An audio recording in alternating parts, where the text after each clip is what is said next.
field intensity of the conductor. So the magnetic field intensity in the sense we are considering the conductor. The conductor, it may be the finite conductor or infinite conductor. So you uniformly charged conductor, it have the length of L. If it is the finite conductor, it have the length of small l. Okay, if infinite conductor, we don't know. In the infinite conductor, the theta 1 and theta 2, if the infinite conductor there is no finite length, the theta 1 and theta 2 becomes 0. Okay, so we need to consider initially the finite conductor. So the finite conductor, it's have the length of small l and the flow of current I, and we consider the small portion, that is the dl. Okay, the total length of conductor is l, we consider the small length, that is the dl. Okay, it's have the angle also, that is the d theta, and the theta we are considering the point p. In the point p we founding the electric flux density. Okay, so it's have the length from the considered conductor, it's have the d distance and r from the angle. Here we are considering the small portion, it's have the angle theta and it's have the distance from the considered element, that is the r. The considered point is directly perpendicular to the considered conductor, so that distance is d. So likewise we drawn the diagram, and also it's have the starting point of the conductor, it's have the angle theta 1, and the another end it's have the angle theta 2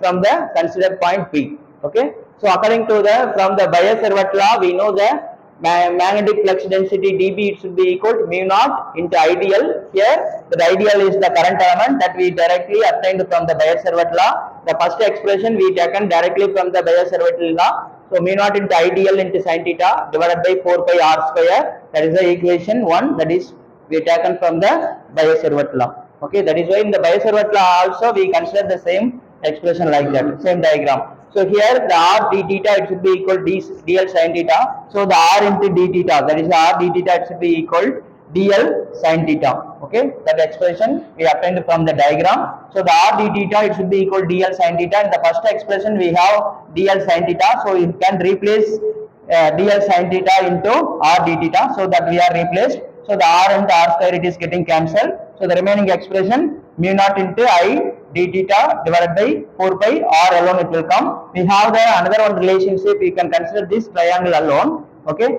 here we are founding the theta, that is the sin theta, it should be equal d by r. Okay, then sin theta, it should be equal to d by r. So from that we obtained already, we have the r. So r it should be equal to, that is the r it should be equal to d by sin theta. So instead of r you can substitute d by sin theta, that is the last third denominator multiplied with the numerator. So the first numerator, so the d by sin theta will come, so it can multiply with the first numerator. So the equation 2 getting modified, mu naught into I sin theta into d theta divided by 4 pi d, that is the differential magnetic flux density.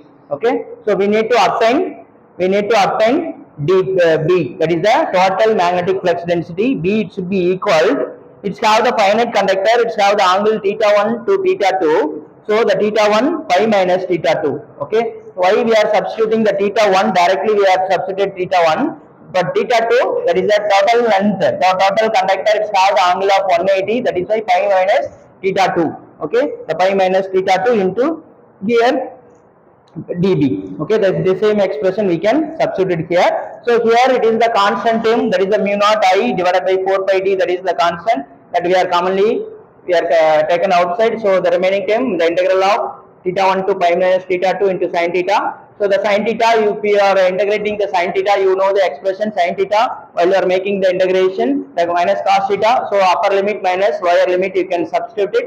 So after substitution of the limit, that is at pi minus theta 2, that is the minus, again cos pi minus theta 2 it may come, that is the minus cos, again already the formula itself is a minus. So after getting all elimination, we can obtain the cos theta 1 plus cos theta 2. The same expression we derived in the electric flux density and electric field intensity also. There we are detailedly I derived. So you can consider that the same expression here also. Instead of alpha, here we have substituted theta 1 and theta 2. Okay, you can see that electric flux density calculation formula, we have the alpha 1 and alpha 2 in the previous class. Okay, so here the cos theta 1 and cos theta 2, so remaining the same expression it has been repeated, mu naught into I divided by 4 pi d into cos theta 1 plus cos theta 2. So we know the relationship between the magnetic flux density into magnetic field intensity, that is the H it should be equal or D it should be equal to what it will come. We have the relationship the mu into,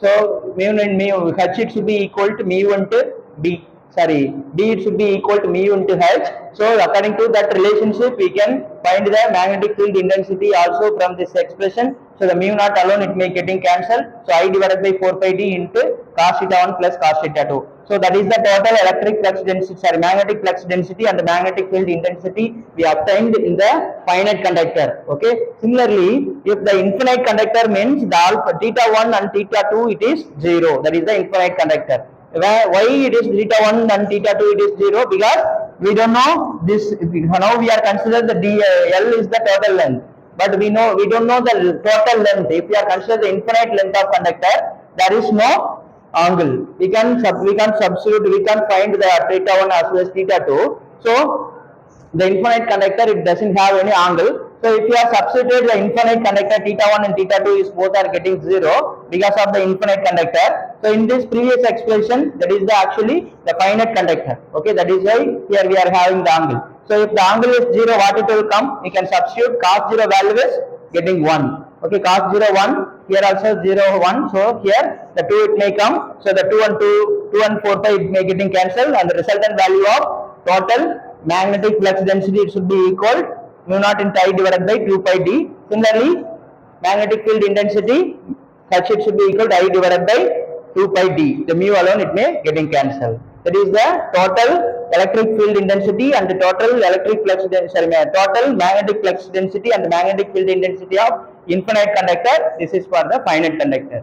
So likewise, we need to find the electric flux density of the charged circular coil. Okay, here you can consider one circular coil. That coil it have the current flow, that is the I. It's have the radius A, and here also we are consider that small element dl. So here we are consider the again we are consider another one point from the origin. It's have the t distance, the considered point P. So it's here we are going to find the total magnetic flux density. So it's have the from the origin we have the consider the point P. So it's have angle of theta because it's according to the radius it's have the angle theta. So we know the expression from the Bayer-Servet law dB it should be equal mu naught into ideal sin theta divided by 4 pi r square. So you know that here you see if you are taking the sin theta it should be equal here a by r, because sin theta it should be equal to opposite side by hypothesis.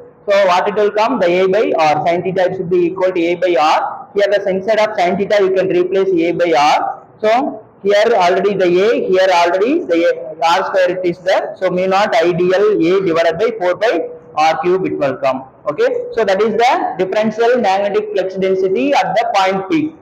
Okay, so we need to find the total magnetic flux density. So we need to integrate it, but here we don't know the limit. So d it should be equal to integral of dB. Okay, so mu naught I into a divided by 4 pi r cube, that was constant we are taken commonly.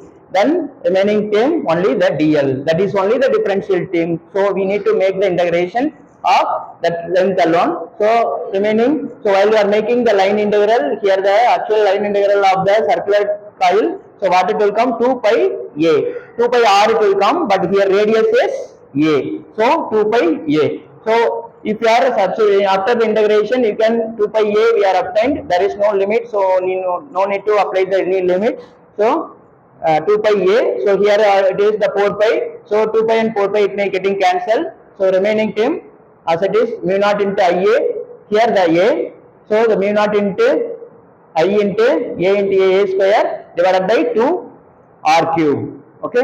From this triangle, what is the r value? According to the Pythagoras rule, r it should be equal to the square root of a square plus d square it will come. So r it should be equal to square root of a square plus d square. So you can replace into r cube it should be equal to what it will come. If you are making the cube, here the square root it should be, you can convert into 1 by 2. So here already cube will be there. So a square plus r square into 3 by 2 it may come. Okay, is it clear? How the r cube it is converted from r cube into a square plus d square into whole power 3 by 2. Why it is came? Because of that we are considering the triangle here r is present. R it should be equal to the square root of a square plus d square according to the Pythagoras rule. So we can replace in the r. Okay, we can replace in the r in terms of a square plus d square. So that square root it may come like that. So while you are considering the square root to the whole power, what it will come? You can write the a square plus d square. So 2 into what it will come? A square plus d square whole power 3 by 2. So again that is the total magnetic flux density. So magnetic flux field intensity you can calculate from the relationship B equal to mu into H.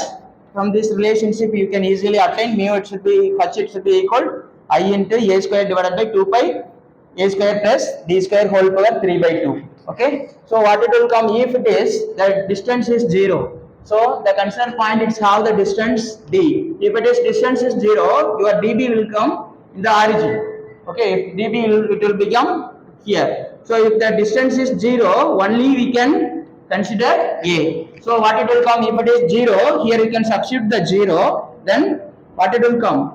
If you are substituting the d is 0, a square plus d square whole power 3 by 2. If this value is 0, here what will come? A square into 3 by 2. So 2 it may come, it will cancel, remaining the a cube alone it may come. So that is why if the d is 0, mu naught into a is mu naught into I a square divided by 2a cube. So the square and cube it may getting cancelled. So mu naught into I divided by 4 pi into a. Okay, so the h it should be equal to, from this relationship the h it should be equal to I divided by 2a. The actually the what is the unit? Magnetic flux density, that is the Weber per meter square. Here that is the ampere per meter magnetic field intensity. Okay, that is the magnetic field intensity, magnetic flux density calculation of straight infinite conductor and finite conductor and circular coil. Okay, if you have doubt you may ask. Okay, thank you.